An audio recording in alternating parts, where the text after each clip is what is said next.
Ustaz, ini cerita-cerita perempuan peradabannya sangat menarik nih, Ustaz. Apalagi kemarin ngomongin soal Laksamana Malahayati yang heroik banget. Dan itu mungkin yang bangga atau yang senang bukan cuman perempuan-perempuan aja, tapi ketika saya sendiri mendengar pun juga wah keren banget. Keren ya, ada perempuan bisa seperti itu. Ini ada nggak sih kisah-kisah perempuan pejuang lagi yang mujahidah juga?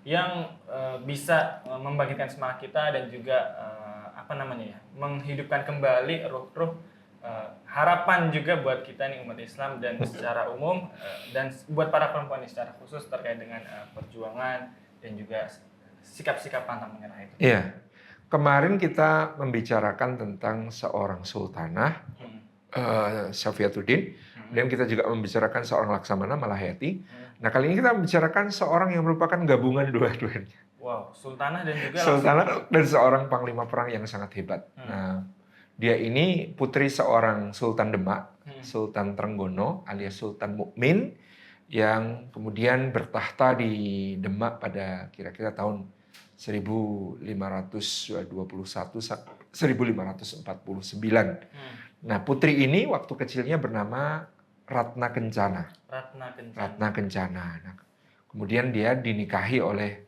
seorang yang nantinya dikenal sebagai Pangeran Hadiri atau Pangeran Kalinyamat. Asal-usul suaminya ini ada beberapa perbedaan pendapat. Salah satunya mengatakan dia seorang Tionghoa yang kemudian bernama Chow Bintang. Kalinyamat ini tadi? Suaminya.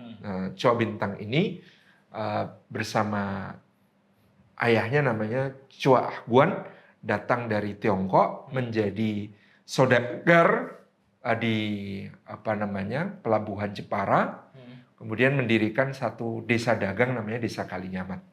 Lalu karena sang putra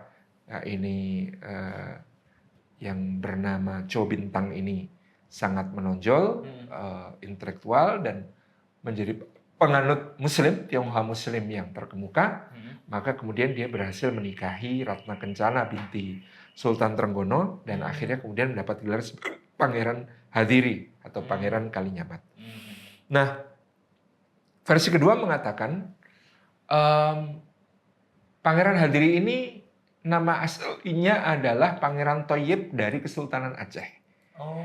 Jadi dia adalah putra dari Sultan Alauddin Riayat Shah dari Aceh yang kemudian hijrah dan hijrahnya ini kalau dipadukan ceritanya mengatakan hijrahnya ke Tiongkok dan memiliki ayah angkat tadi yang bernama Chua Ahguan yang kemudian anaknya kemudian bermarga Chua diberi nama Chua Bintang, yaitu Thoyyib atau Chua Bintang. Lalu bersama ayah angkatnya ini pergi ke Jepara, kemudian mendirikan usaha perdagangan yang maju di Jepara, sampai akhirnya kemudian karena tahu ini adalah putra dari seorang Sultan Aceh, maka diambil menantu oleh Sultan Trenggono, dinikahkan dengan Ratna Kencana. Pada intinya Pangeran Thoyyib atau Pangeran Hadiri atau Pangeran Kalinyamat yang menjadi suami dari Ratna Kencana ini diberikan otonomi luas atas pelabuhan Jepara. Maka di bawah kekuasaan Kesultanan Demak, Jepara berkembang menjadi kota pelabuhan yang sangat maju dan sangat ramai dan memiliki angkatan laut yang sangat kuat. Bahkan kemudian pada waktu itu uak dari Ratna Kencana ini sebelumnya sebagai penguasa Jepara juga sudah menjadikan Jepara sebagai sebuah pangkalan armada laut Kesultanan Demak yang sampai 2 kali menggempur Malaka, yakni pada tahun 1512 dan 1518. Ini penggempuran terhadap Malaka oleh Kesultanan Demak, itu armadanya diberangkatkan dari pelabuhan Jepara. Itu adalah uaknya dari Ratna Kencana yang namanya Pangeran Fathi atau Pati Unus atau yang kemudian dikenal sebagai Pangeran Sabrang Lor. Nah, beliau ini adalah mujahid tangguh yang kemudian diberitakan kapal Jung Jawa yang menjadi kapal induk komandonya Pati Unus itu kalau dijejerkan dengan kapalnya Portugis yang paling besar, itu katanya kapalnya Portugis itu nggak kayak kapal, cuma kayak sampan gitu, jejer dengan saking besarnya. Dan dalam laporan Panglima Portugis yang di Malaka, kapalnya Pati Unus ini bagian luarnya dindingnya dilapisi besi sehingga tidak mempan ditembaki dengan meriam, karena paling luar dilapisi besi sementara dia memiliki dinding kapalnya itu 3 lapis. Sehingga ketika bocor pun itu masih tetap bertahan, tidak akan tenggelam. Dan itulah kapal yang kemudian diselamatkan bersama Panglimanya Pati Unus untuk balik ke Jawa ketika armada Demak ini mengalami kekalahan karena terjepit di antara benteng Portugis dan serangan armada Portugis dengan meriam besar yang datang dari Gua India tepat pada saat mereka mengepung Malaka pada saat itu. Nah, Malaka tuh tadi sebelumnya Selat Malaka antara Sumatera dengan ini ya, kalau sekarang dengan Malaysia ya, dengan Semenanjung Melayu. Jadi kota Malaka ini ada di tengah-tengah Selat Malaka, menjadi pusat perdagangan paling ramai pada saat itu, dan pada tahun 1511 dikuasai oleh Portugis. Dan yang pertama melakukan reaksi untuk mengusir Portugis dari Malaka itu justru adalah Kesultanan Demak dengan tadi uaknya Ratna Kencana yang bernama lumayan jauh juga itu. Jauh kalau kita perkirakan sekarang itu kan harus berlayar dari Jepara menuju ke Cirebon, menuju ke Banten, transit ke Palembang, baru gempur. Gitu. Jadi panjang perjalanannya. Dan hebatnya adalah Pati Unus pada saat menyerbu ke Malaka ini tidak hanya pasukan Jawa yang bergabung, tetapi juga pasukan dari Bugis, pasukan dari Banjar, pasukan dari Cirebon, Banten, Palembang, Jambi, dan bahkan dari Aceh itu bisa bersatu di bawah satu bendera untuk menyerbu kota Malaka pada saat itu. Nah, semangat jihad ini diwariskan kepada Pangeran Hadiri dan istrinya Ratu Kalinyamat yang memerintah Jepara untuk menggantikan Pati Unus. Jadi di masa Sultan Trenggono di Demak, putrinya Ratna Kencana dan menantu Pangeran Hadiri atau Pangeran Kalinyamat ini diberikan otonomi luas untuk membangun pelabuhan Jepara, menjadikan pelabuhan Jepara ini pelabuhan terpenting di seluruh Nusantara bagian barat. Jadi kalau di Nusantara Timur ada Makassar, di Nusantara Barat itu ada Jepara. Dengan adanya Jepara ini, maka pelabuhan-pelabuhan yang hidup itu ke Cirebon, kemudian Banten jadi pelabuhan internasional, kemudian ke pelabuhan-pelabuhan di pantai timur Sumatera atau bahkan pantai barat Sumatera dengan melewati Banten kemudian berbelok ke Lampung. Itu jalur-jalur perdagangan rempah-rempah yang kemudian terbentuk baru menjadi kekuatan maritim Nusantara pada saat itu. Nah, ketika memerintah Jepara bersama suaminya, maka ayah angkatnya Choa Guahan yang sangat ahli dalam ilmu ukir, baik ukir batu maupun ukir kayu, itu diangkat sebagai Perdana Menterinya. Jadi Perdana Menteri wilayah Jepara, dan kemudian dari situlah berkembang seni ukir Kalinyamatan Jepara yang kita kenal sampai sekarang. Kalau kita ke Masjid Mantingan, masjid kerajaannya Ratu Kalinyamat, itu di seberangnya ada makamnya Ratu Kalinyamat dan suaminya Pangeran Hadiri. Masjidnya ini kaya dengan relief-relief ukiran yang kemudian menunjukkan peralihan antara masa Hindu dengan masa Islam. Jadi ukiran-ukiran istana seperti yang ada di Majapahit itu dibuat tetapi disesuaikan, yaitu ukiran-ukiran yang berbentuk makhluk hidup distilisasi dengan sulur-sulur tumbuhan sehingga tidak lagi berbentuk seperti makhluk hidup pada umumnya. Tidak seperti makhluk hidup yang Ya. murni atau utuh gitu ya. Jadi ada kera, ada gajah, ada singa, ada burung dan lain sebagainya. Itu digambarkan bukan sebagai sosok natural, tetapi sosok yang kemudian diwakili oleh sulur-sulur yang indah. Gitu ya. Itu masa peralihan antara Hindu dan Islam. Kemudian juga ada seni ukir kayu yang sampai sekarang ya, Jepara itu terkenal dengan seni ukir kayu yang sangat luar biasa indah. Ini dikembangkan sejak masa Ratu Kalinyamat tersebut bersama mertua dan juga suaminya. Nah, dalam pemerintahan sehari-hari karena yang putri raja adalah Ratna Kencana, maka dia yang disebut sebagai Ratu Kalinyamat. Sementara suaminya tetap sebagai Pangeran Kalinyamat, bukan sebagai Sultan, tapi Pangeran, bukan sebagai Raja. Jadi yang mendapatkan kedudukan utama adalah Ratu Kalinyamat, putri dari Sultan Trenggono ini. Nah, mereka adalah suami istri yang sangat kompak, saling mendukung satu sama lain. Ya, kalau dalam cerita-cerita Jawa diberikan gambaran yang ahli bela diri dan ahli berduel itu Ratu Kalinyamatnya. Kalau Pangeran Hadiri atau Pangeran Thaib ini seorang yang kemudian memang seorang administrator ya, pedagang, mengelola perdagangan di Jepara sehingga maju dan lain sebagainya, tapi beliau bukan orang yang ahli dalam olah kanuragan, ilmu bela diri ataupun peperangan. Nah, kemudian pada tahun 1549 ketika terjadi huru hara di Demak ya. Pada waktu itu salah satu kakak Ratna Kencana diangkat menjadi sultan pengganti dari Sultan Trenggono yang wafat tahun 1546. Adiknya ini namanya Pangeran Prawoto dan kemudian ketika menjadi raja disebut sebagai Sunan atau Sultan Prawoto. Ternyata di sini ada konflik internal di Demak. Karena Sunan Prawoto itu dulu pernah membunuh uak. Jadi dia punya hutang darah, pernah membunuh uaknya. Uaknya ini namanya Pangeran Sekar Sedolepen. Ini merupakan sebenarnya putra sulung dari Raden Patah, Sultan Demak. Kalau saja tidak dibunuh, yang akan menjadi sultan adalah Pangeran Sekar Sedolepen. Tapi karena beliau sudah meninggal, maka yang menjadi sultan adalah ayah dari Pangeran Prawoto, yaitu Pangeran Trenggono. Jadi Sultan Trenggono, ayahnya Ratna Kencana tadi. Wallahu a'lam waktu itu ada motif apa dalam pembunuhan tersebut, karena mungkin juga dengan begitu garis tahta kan bergeser.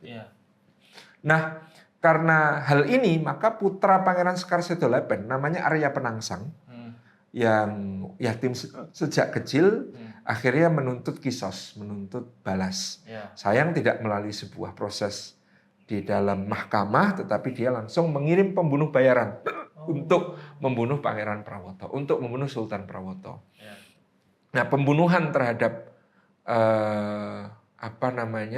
Sultan Prawoto oleh Arya Penangsang ini menyeret seorang ulama besar, mufti Kesultanan Demak saat itu, yaitu Sunan Kudus. Tapi mungkin yang dimaksud Sunan Kudus di sini adalah Sunan Kudus kedua atau Sunan Kudus ketiga. Jadi karena nama Sunan itu dulu waktu itu juga diwariskan ke putranya.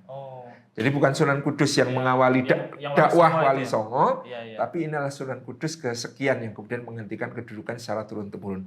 Nah, mufti Kesultanan Demak masih Sunan Kudus saat itu, dan qadarullah dalam peristiwa pembunuhan Sultan Prawoto itu keris pusaka namanya Kanjeng Ki Ageng Betok milik Sunan Kudus ditemukan di tempat kejadian perkara.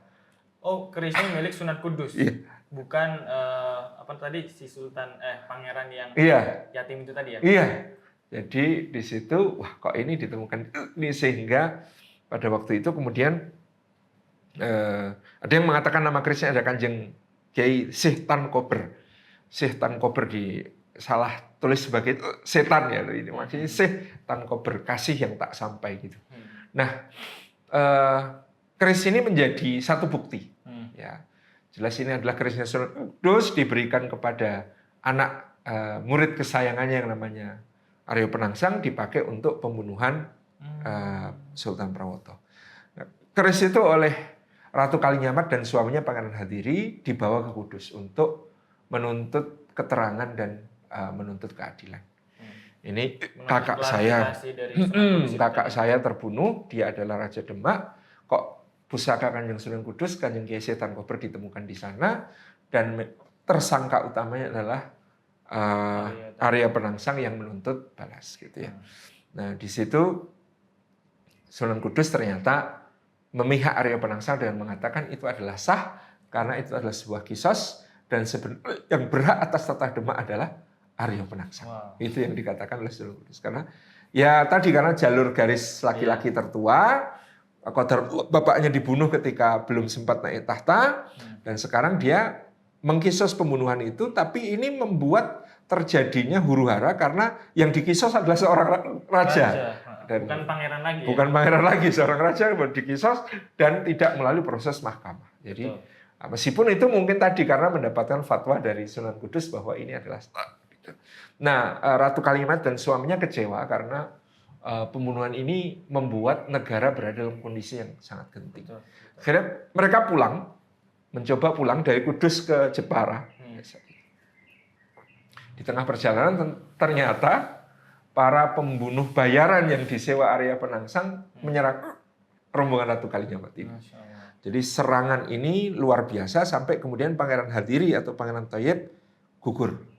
Dikatakan bahwa pada saat itu beliau ketika sudah berlumuran darah karena dibunuh itu sempat merambat jalannya gitu ya. Maka desanya sampai sekarang namanya Prambatan. Nah, desa Prambatan itu tempat di mana Pangeran Hadiri merambat ketika diserang oleh utusan-utusan Arya Penangsang. Maka Ratu yang diserang tadi bukan cuman si rajanya, iya, tapi juga karena mungkin Arya Penangsang menangkap ada bahaya kalau Ratu Kalinyamat kemudian ikut campur dalam urusan ini, sehingga dia pun kemudian akan dibunuh. Nah, usaha membunuh Ratu Kalinyamat gagal karena kita sudah sampaikan Ratu Kalinyamat seorang perempuan perkasa yang sangat tangguh dalam ilmu kanuragan ya. Kemudian dia membawa jasad suaminya itu untuk pulang ke Jepara dengan segala susah payahnya, dengan tetap mendapat berbagai macam serangan tersebut, sehingga daerah-daerahnya ini yang dilewati ini sampai sekarang menjadi nama-nama daerah yang terkenal. Misalnya ketika darah berlumuran dari tubuh Pangeran Kalinyamat atau Pangeran Hadiri ini kemudian disucikan di sebuah sungai, itu sungainya menjadi ungu. Air menjadi ungu, maka disebut daerahnya sampai sekarang Kaliwungu. Nah, terus kemudian dibawa ke daerah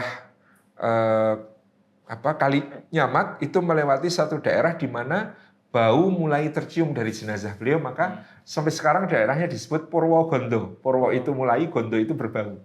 Jadi jenazahnya mulai berbau, disebut daerah itu sebagai Purwogondo. Sampai akhirnya melalui beberapa daerah lain sampai tiba di Kalinyamat, di Mentingan, kemudian dimakamkan di situ. Nah, sesudah dimakamkan suaminya, dalam Babatan Jawi disebutkan Ratu Kalinyamat bernadar.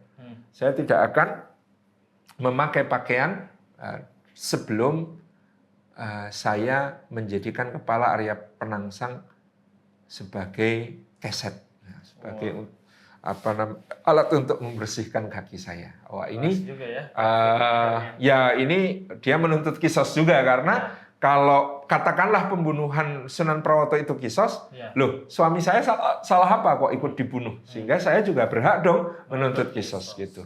Nah, penulisan dalam Babat Tanah Jawa ini disepakati oleh para sejarawan sebagai tamsil, karena Ratna Kencana atau Ratu Kalinyamat ini seorang muslimah solihah, tidak mungkin dia bertapa telanjang seperti gambarkan dalam Babat.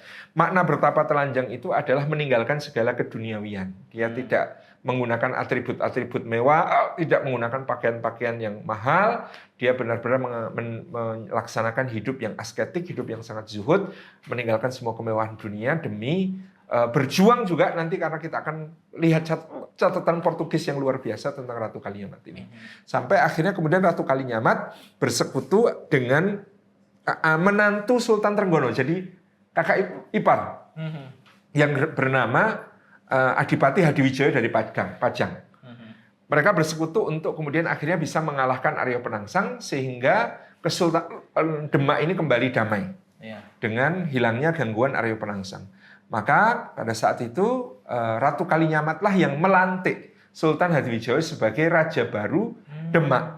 Raja baru untuk seluruh bekas wilayah Kesultanan Demak, tetapi Hadiwijaya mohon izin untuk memindahkan ibu kota dari Demak itu ke Pajang. Pajang itu sekarang di daerah Surakarta ya, kecamatan di kota Surakarta.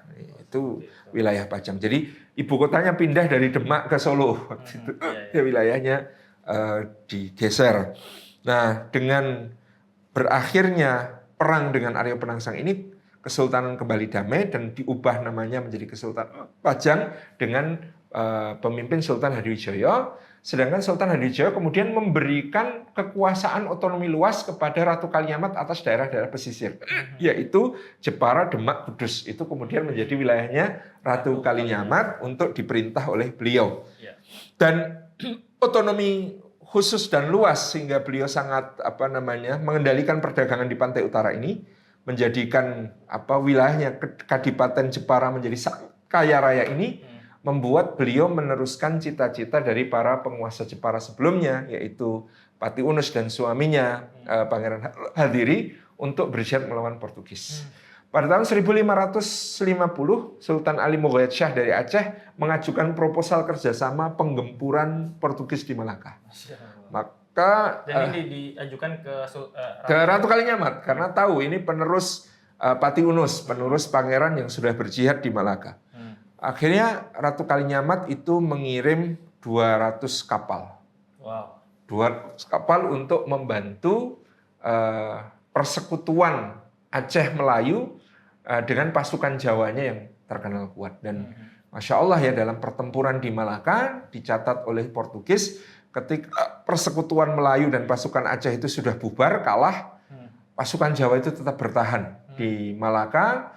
Meskipun mereka terjepit oleh angkatan laut Portugis dari laut dan benteng Portugis yang sangat kuat di darat, pasukan Jawa ini bahkan berhasil merebut kampung-kampung di sekitar benteng Portugis dan menduduki tempat itu sampai akhirnya setelah panglimanya gugur syahid, baru mereka kemudian mulai agak kacau sehingga kemudian perlahan-lahan menarik diri mundur. Tetap terkenal pada waktu itu ada seorang mujahid dari Jawa namanya Katir. Katir ini tidak mau pulang. Dia tetap melanjutkan jihad dengan membentuk kesatuan pengganggu bagi angkatan dagang Portugis yang lalu lalang di sekitar Selat Malaka. Katir inilah yang kemudian dianggap sebagai sepuh atau pelopor dari apa yang kemudian disebut sebagai Lanun Selat Malaka atau Bajak Laut Selat Malaka. Jadi Bajak Laut Selat Malaka atau perompak atau Lanun Selat Malaka ini pada mulanya adalah para mujahid Jawa yang kemudian ketinggalan atau tidak mau pulang ke Jawa dan tetap meneruskan perlawanan terhadap Portugis sehingga mereka merompak kapal-kapal dagang Portugis itu. Walaupun nggak bisa mengalahkan bentengnya, minimal gangguin perdagangannya. Itu yang membuat Selat Malaka menjadi tidak aman, dianggap tidak aman bagi kapal-kapal asing, sehingga pelabuhan Malaka ini makin lama makin sepi. Ini menjadi siasatnya Katir dan kawan-kawan untuk melemahkan Malaka. Jadi ini peran Ratu Kalinyamat yang luar biasa dalam mengirim pasukan ke Malaka pada tahun 1550. Di tahun 1565, ini yang ekspedisi militer yang kita sulit membayangkan zaman sekarang. Ratu Kalinyamat mengirim 100 kapal ke Hitu, Ambon, untuk membantu penguasa Hitu melawan pada waktu itu orang-orang Portugis juga yang ada di sana.